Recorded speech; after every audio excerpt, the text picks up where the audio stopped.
All right, so we discussed the game with you guys last night.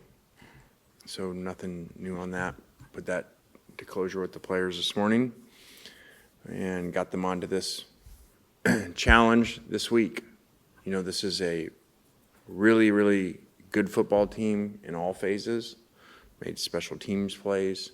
Obviously, they play good defense, and now with this quarterback, you know, much different than what, you know, we prepare in the offseason, you know, after spring ball for the upcoming opponents. So very rare that outside of a portal window you can get a quarterback. So that's changed a lot with them. He's looks like one of the best players in America, and they got really good scheme, and they play really hard defense. Same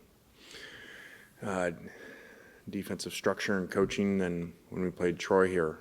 They do a great job tackling. They play really physical, and this is one of the better coached teams in the whole country. Last night, when you alluded to the way their team tackles under a Summerall team, it just felt like it was a lost art. Is there a moment you felt like that shifted in that mentality where teams aren't really emphasizing tackling like they are? No, I don't know when that exactly was. You know, I don't know that. That's a good question.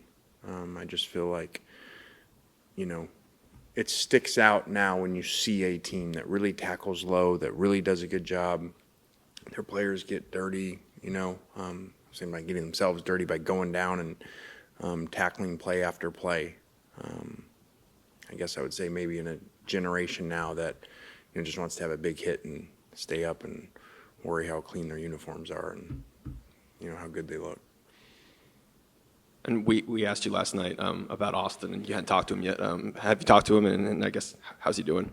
Yeah, he's doing good. I would anticipate Austin being fine to play and being our starting quarterback.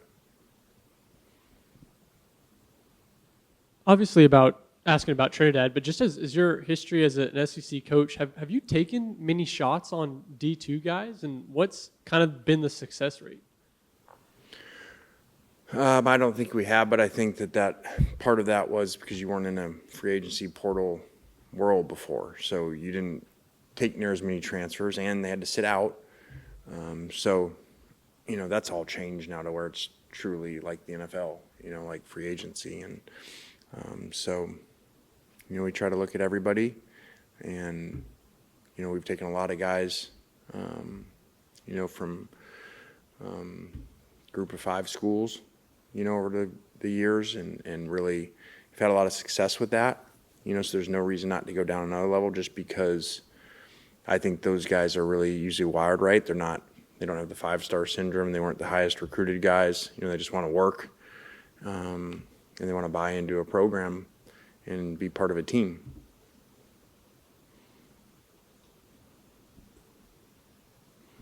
Beyond what you've said already, what is it about a Summerall team that's what gives y'all maybe some troubles? Because that Troy game a few years ago, it was a slow start, so you pulled away in the second half. Yeah. I just think that they play really physical. It's a really defensive team. You can see it's a defensive head coach by the way how physical they play, by the way that they tackle. You can see his, you know, footprint on that. And with the quarterback now, they've become even, you know, more of a problem as a team because he's so dynamic and can do so many things. I think he set school record Saturday with most rushing touchdowns or something. It's pretty amazing in your third game there, and then coming as late as he did, you know, after the portal window was closed. So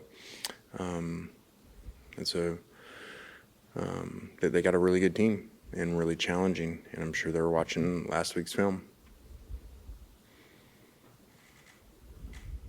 Coach, I want to ask you about Kawan Lacey. Didn't have big numbers running the football, but after rewatching the film, some little things like blocking, catching passes, that sort of thing. How integral has he been for you this year on offense?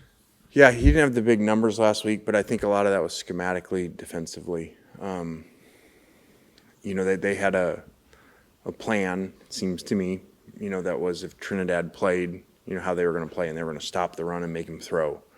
and they were very much committed to stopping the run in that game, even after halftime. And so that's a product of what happens in those games. You got to make plays outside, and the running back numbers aren't as big. But he ran really hard, he's taking care of the ball really well, and he pass protects really well. He's had couple big explosive plays the last 2 weeks. He's picked up A-gap blitzers, very physical. And following up on that, pass protection, the offensive line appeared to do a better job for you guys on Saturday. Yeah, they did. They did a good job. It was a pretty clean game from a standpoint of offensively with the ball, and a lot of that has to do with protection. We saw 2 of Austin's picks where he's getting hit when he throws them, so your protection has a lot to do with turnovers and not having turnovers. So it was pretty good for most of the game.